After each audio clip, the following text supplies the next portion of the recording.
Good morning students. Shri Bhagwan Das Todi college की online classes में आपका स्वागत करते हैं।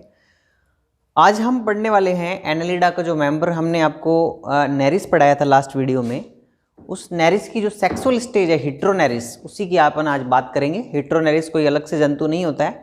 बहुत से स्टूडेंट ये समझते हैं नेरिस और हिट्रोनेरिस एक ही है, सॉरी अलग अलग जंतु हैं, ऐसा नहीं है।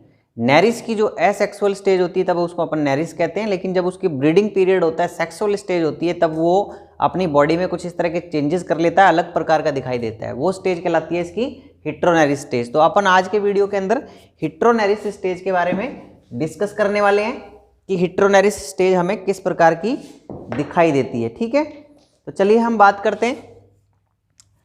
जैसा कि हम डायग्राम देख रहे हैं, सबसे पहले अपन किसी एनिमल की स्टडी करते हैं तो अपन उसका क्लासिफिकेशन करते हैं, देन उसका हैबिटेट और फिर उसके बारे में अपन कमेंट्स करते हैं। ठीक है ना। तो ये जो डायग्राम आप देख रहे हैं, इसमें आप देख रहे हैं कि नेरिस की तरह ही, नेरिस में आपको पढ़ा चुका हूँ, नेरिस की तरह ही ये दिखाई दे रहा है, बस इसमें चेंज कहाँ आ रहा है, इसकी बॉडी का जो आधा पार्ट है आपको, ये जो आपको सेगमेंटेड बॉडी पूरी नजर आ रही है, जिसको अपन ये पूरी बॉडी मेटामेरिक सेगमेंटेशन होता है, इसलिए इसको एनालिडा के अंदर रखा जाता है। तो ये आप देख रहे हैं, इसका ऊपर का जो ये पार्ट है, इसको अपन पहले खंड को, ये जो दिखा रहे हैं हेड जो इसमें डिस्टिंक्ट होता है, ये जो खंड क्या कहलाता है, ये वाला पहले वाला, इसको अपन कहते हैं प्रोस्टोमियम। ठीक है, और ये जो नीचे वाला है ये दिखाई दे रहा है अपने को, इसको कहते हैं पेरिस्टोमियम। तो प्रोस्टोमियम पेरिस्टोमियम जैसे उस नेरिस के अंदर था, सेम वही है। यहाँ पे आपको चार जोड़ी क्या दिखाई दे रही है, आईज दिखाई दे रही है। ये क्या है, आई कितनी है, 4 पेयर। ये अपनों को टेंटिकल दिखाई दे रहे हैं, इसको कह रहे हैं अपन प्रोस्टोमियल टेंटिकल, प्रोस्टोमियल टेंटिकल्स। ठीक है, और ये जो पाल्प दिखाई दे रहे हैं, इनको अपन बोलेंगे प्रोस्टोमियल पाल्प। कितने कितने हैं ये, एक जोड़ी दिखाई दे रहे हैं हमें, तो अपन इसको कह सकते हैं क्या है, प्रोस्टोमियल पाल्प, प्रोस्टोमियल पाल्प। ठीक है, अब ये जो नीचे आपको टेंटिकल दिखाई दे रहे हैं, ये कौन से खंड से निकल रहे हैं, पेरिस्टोमियम से निकल रहे हैं, इसलिए अपन इनको क्या कह सकते हैं, पेरिस्टोमियल पाल्प,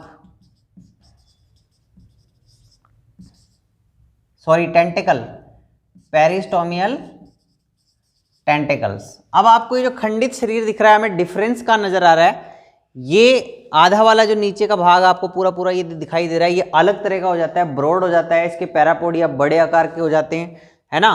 तब ये हमें नेरिस से अलग प्रकार का दिखाई देने लगता है, और ये पैरापोडिया फैल करके बड़े होकर के फ्लैट होकर के कैसे हो जाते हैं, चप्पू के समान हो जाते हैं। जैसे चप्पू होता है नाव चलाने वाला, उसकी तरह ये हो जाते हैं, जो नेरिस को तैरने में मदद करता है। पहले तो ये बिल बना के रहता था नेरिस, लेकिन जब इसकी सेक्सुअल स्टेज आती है, ये हिट्रोनेरिस, ऐसी कंडीशन में आने के बाद ये क्या करते हैं, पानी के अंदर, समुद्र के अंदर जो है मुक्त रूप से तैरते हैं।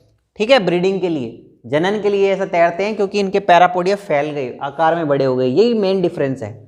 तो एक इसकी एसेक्सुअल स्टेज है, बिल बना के रहने वाली, और सेक्सुअल स्टेज हेट्रोनेरिस कहलाती है। और उसमें क्या डिफरेंस है, उसकी जो बॉडी के पैरापोडिया ये फैल जाते हैं, फ्लैट हो जाते हैं, कलर में चेंज हो जाता है, ब्राइट कलर का कलर हो जाता है इसका, और फीचर्स ऐसे कैसे ही रहते हैं। तो अपन इसको क्या कहेंगे, जो एसेक्सुअल रीजन होता है, इसको अपन जो खंड होते हैं एसेक्सुअल रीजन, और ये कैसा है, ये कहलाते हैं एपिटोक और ये कहलाते हैं एटोक।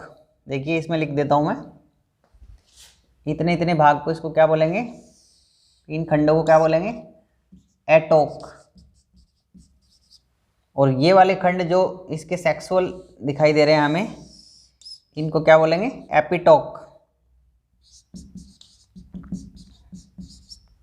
ये इनके नामकरण किए हुए। अब देखिए इस तरह के इसके ये हो गए पैरापोडिया, पैरापोडिया पे स्पाइन दिखाई दे रहे हैं हमें इस तरीके से।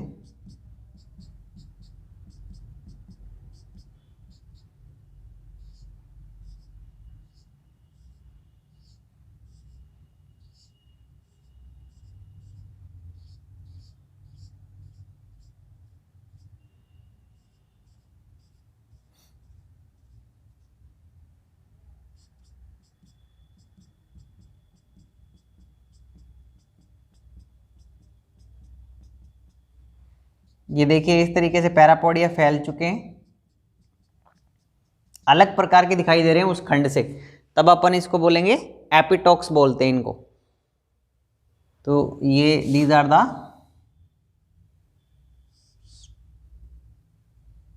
फ्लैट एंड ब्रॉड पैरापोडिया, फैल करके चौड़े हो जाते हैं। तो आप ये परिवर्तन देख रहे हैं नेरिस के अंदर जो है हमें नजर आ रहा है एटोक रीजन या नॉन सेक्सुअल रीजन कहते हैं, और ये क्या है एपिटोक रीजन, इसको क्या कहते हैं हम सेक्सुअल रीजन कहते हैं। ठीक है, तो ये क्या कहलाते हैं, ये सारे जो पैरापोडिया आपको दिखाई दे रहे हैं ये क्या कैसे कहलाते हैं, मॉडिफाइड पैरापोडिया भी कह सकते हैं इसको, मॉडिफाइड पैरापोडिया। ये एनल सिराई है ही यहाँ पे, हमें डिफरेंस का भी ध्यान रखना है कहाँ क्या हो रहा है। अब इसमें अपन देख सकते हैं कि जैसा मैंने कहा कि एटोक और एपिटोक में इसको डिवाइड किया गया है। ये वाले खंड पहले की तरह एज यूजुअल हैं, लेकिन चेंजेस इसमें आ गया जिसकी वजह से तैरने लगता है समुद्र के अंदर। ठीक है, जब ज्वार भाटा वगैरह जो आते हैं चंद्रमा के उस पर डिपेंड करता है ये। एटोक क्या है इसका, नॉन सेक्सुअल रीजन,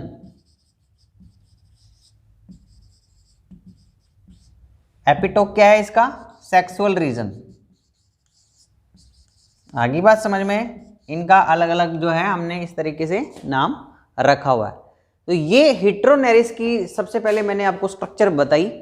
इस स्ट्रक्चर को, डायग्राम को देख करके अब हम इस पे कमेंट्स करेंगे, हमें पता चल रहा है क्या मॉडिफिकेशन हुआ है ना। इससे पहले आपको नेरिस पढ़ाया था, तो नेरिस की ये सेक्सुअल स्टेज है, इसलिए आपको पहले डायग्राम दिखाना बेहद जरूरी था।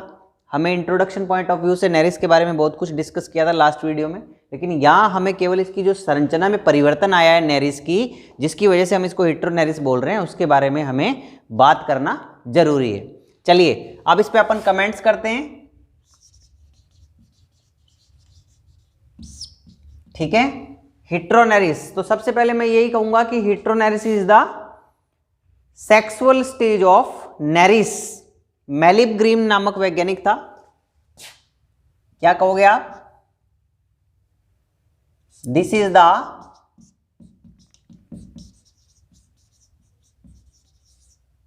Sexual stage of Nereis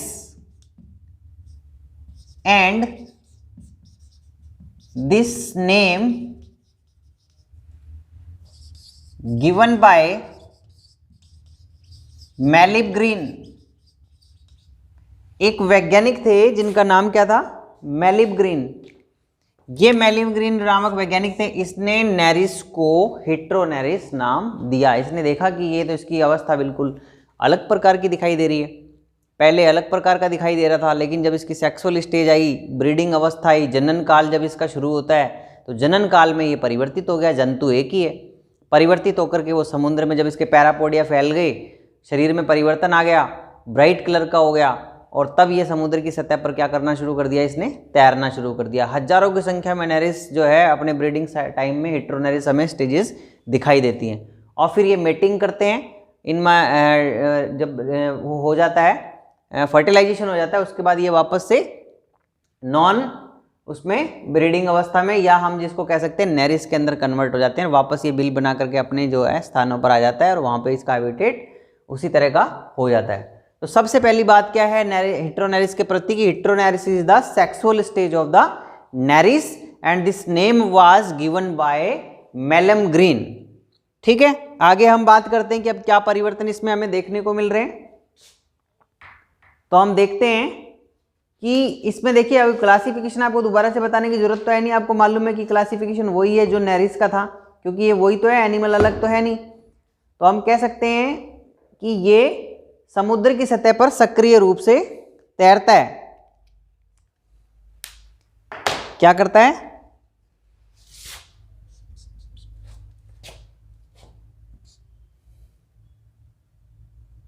burrowing animal,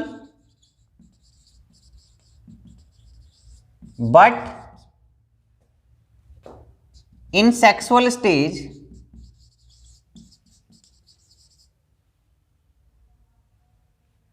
swims on the sea surface। ठीक है, क्या कहना चाहते हैं हम कि ये बिलकारी जंतु है एक प्रकार का, लेकिन अपनी सेक्सुअल स्टेज के अंदर यानी हिट्रोनेरिस अवस्था के अंदर ये समुद्र की सतह पर क्या करता है, मुक्त रूप से तैरने लगता है। तब अपन इसको बोलते हैं कि ये इसको हम अगर डिफरेंस करें नेरिस और हिट्रोनेरिस में, तो अपन क्या कह सकते हैं कि नेरिस तैरता नहीं है समुद्र की सतह पर, ठीक है। नेरिस क्या करता है, बिल बना करके वहीं रहता है। लेकिन हिट्रोनेरिस अगर हम कह रहे हैं तो हिट्रोनेरिस स्विम करता है, तैरता है समुद्र की सरफेस पर। दोनों के अंदर एक ये मेजर डिफरेंस है। इसलिए सेकंड पॉइंट हमारा क्या है कि heteronereis is the stage in which animal swims on the sea surface. चलिए नेक्स्ट पॉइंट, नेक्स्ट पॉइंट क्या हो सकता है इसका, हिट्रोनेरिस अवस्था के अंदर और क्या होता है। देखिए इसका शरीर जो होता है हम स्पष्ट रूप से दो भागों में विभक्त होता है, atoke and epitoke. Body divided into atoke and epitoke, ठीक है। दो भागों के अंदर बटा होता है। और epitoke is the sexual stage of Nereis, sorry sexual part of the Nereis. इसको हम सेक्सुअल रीजन कह सकते हैं और ये नॉन सेक्सुअल रीजन है, ठीक है। अब इसमें और क्या हमें परिवर्तन देखने को मिलते हैं जब ये बनता है, तो ये देखिए इसके जो प्रोस्टोमियल सिराई और पेरिस्टोमियल सिराई ये क्या हो जाते हैं, ज्यादा सेंसिटिव हो जाते हैं। ये जो आप देख रहे हो, जब मैंने नेरिस बनाया था डायग्राम, आप देखना कि ये इतने डेवलप कंडीशन के अंदर नहीं पाए जा रहे थे। ये जो संवेदी अंग आपको नजर आ रहे हैं कौन कौन से, ये पाया जा रहा है प्रोस्टोमियल टेंटिकल है, दूसरा क्या है प्रोस्टोमियल पाल्प है, ये जो दिखाई दे रहा है आपको ये पाल्प है, आंखें इसकी दिखाई दे रही है। ये सारे क्यों बने हुए हैं, पेरिस्टोमियल टेंटिकल, इनका काम क्या है, ये संवेदनाओं को ग्रहण करते हैं, सेंसेशन को रिसीव करते हैं। तो संवेदनाओं को ग्रहण करना इनका कार्य है, इसलिए ये किस रूप में कार्य कर रहे हैं, सेंसरी ऑर्गन की तरह कार्य कर रहे हैं, संवेदी अंग के रूप में, ठीक है। इनको संवेदी अंग कहा जाता है। तो नेरिस जब था तब नेरिस में ये इतने डेवलप नहीं थे, लेकिन हिट्रोनेरिस में हमें ये वेल डेवलप नजर आ रहे हैं, और ज़्यादा फैल गए, बड़े हो गए, और ज़्यादा विकसित हो गए। तो इसलिए ये चीज़ जो हमें ये रीजन दिखाई दे रहा है ये ज़्यादा डेवलप हो चुका है। अब देखिए हम बात करते हैं, तो मैंने कहा आपसे कि सेंसरी कौन कौन से, prostomial palp, prostomial palp, peristomial tentacle and eyes are well develop, ठीक है। आंखें और ये जितने भी संवेदी अंग आप नजर आ रहे हैं, जैसा मैंने अभी बताया आपको, ये सारे अधिक विकसित हो जाते हैं। नेरिस में इतने विकसित नहीं होते जितना हिट्रोनेरिस में विकसित हो जाते हैं। तो हमें डिफरेंस करते हुए चलना है कि आखिर नेरिस से जब ये हिट्रोनेरिस में परिवर्तित हुआ तो क्या क्या उसके अंदर चेंजेस आ गए। How can we differentiate between Nereis and heteronereis, one of the asexual stage and one of the sexual stage. तो इसमें अपन ये बात कर सकते हैं। तो अभी हमारी सेक्सुअल स्टेज चल रही है, तो हम उसी तरह से इस पर कमेंट करेंगे कि क्या क्या इसके कैरेक्टर इसको शो कर रहे हैं, ठीक है। अब इसके बाद अपन बात करें और हिट्रोनेरिस में हम क्या परिवर्तन देख सकते हैं, जो परिवर्तन हुआ है हिट्रोनेरिस स्टेज के अंदर।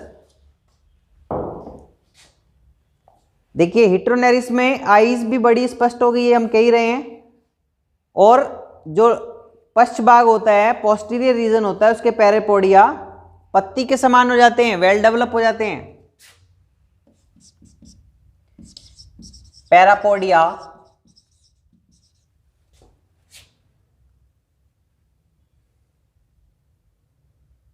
Parapodia of posterior region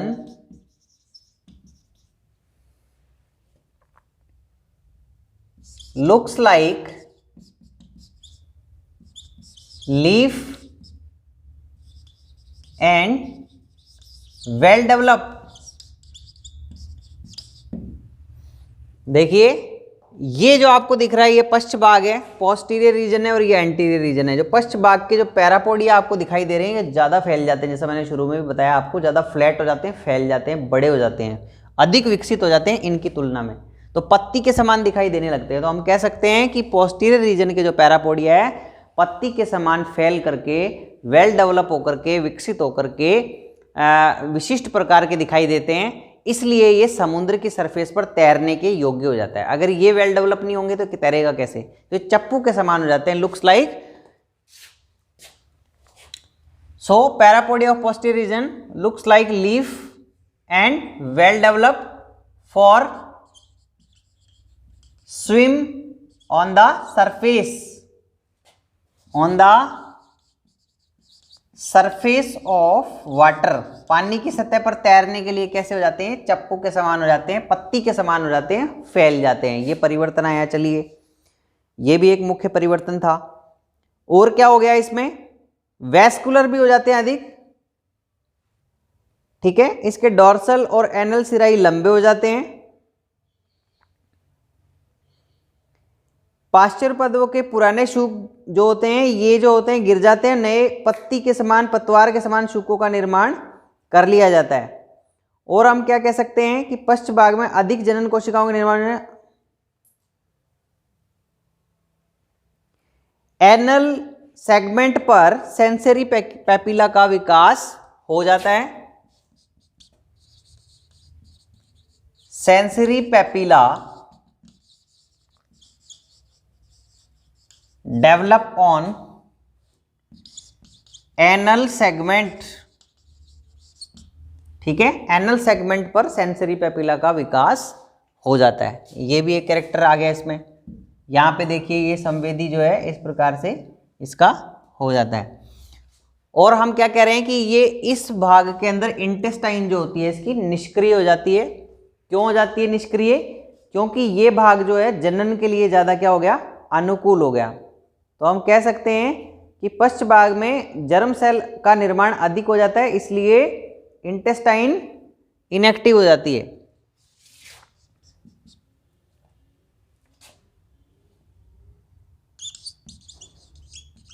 formation of germ sales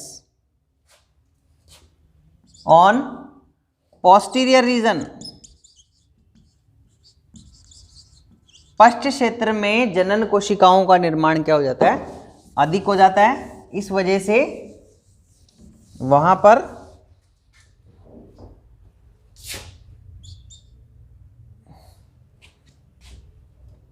अधिक जनन कोशिकाओं निर्माण होने से क्या होगा? मैंने क्या बताया आपको कि ये इंटेस्टाइन पर दबाव पड़ता है, जो इसकी आंतर आ रही है वो आंतर फिर पिचक जाती है। पिचकने से क्या हो जाता है? निष्क्रिय हो जाती है, इनएक्टिव हो जाती है। तो ये हम कह सकते हैं, ठीक है। तो यहाँ हम यही बताना चाह रहे हैं, इस रीजन के अंदर जर्म सेल्स जो हैं वो आवश्यकता से अधिक क्या हो जाती हैं? एक्टिव हो जाती हैं। इसके बाद लैंगिक रूप से परिपक्व कीटाणु जल सतह पर स्वार्मिंग गति करते हैं, ठीक है। तो इनकी देखिए,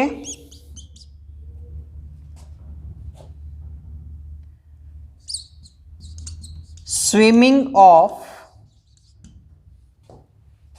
Heteroneris on water surface called swarming। क्या कहोगे इसको? स्वार्मिंग कहते हैं। ये शब्द इंपॉर्टेंट है, देखिए स्वार्मिंग।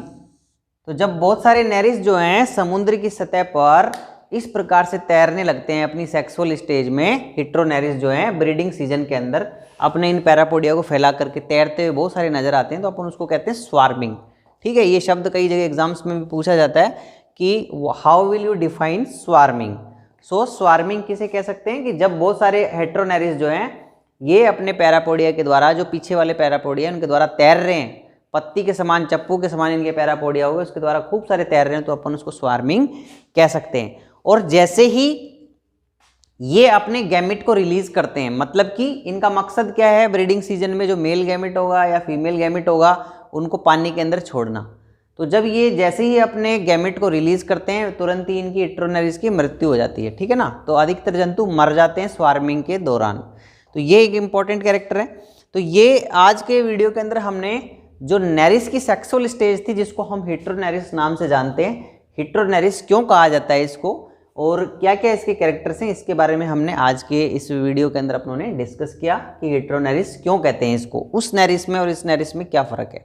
जंतु एक ही है, लेकिन जो सेक्सुअल ब्रीडिंग करने के लिए ब्रीडिंग सीजन में जो इनमें चेंजेस आए हैं बॉडी के अंदर, वो क्या क्या चेंजेस आए हैं उनको हमने इस वीडियो के अंदर विस्तार से डिस्कस किया। So this is all about the heteronereis. Next video के अंदर अपन अलग दूसरा जंतु लेंगे। Thank you.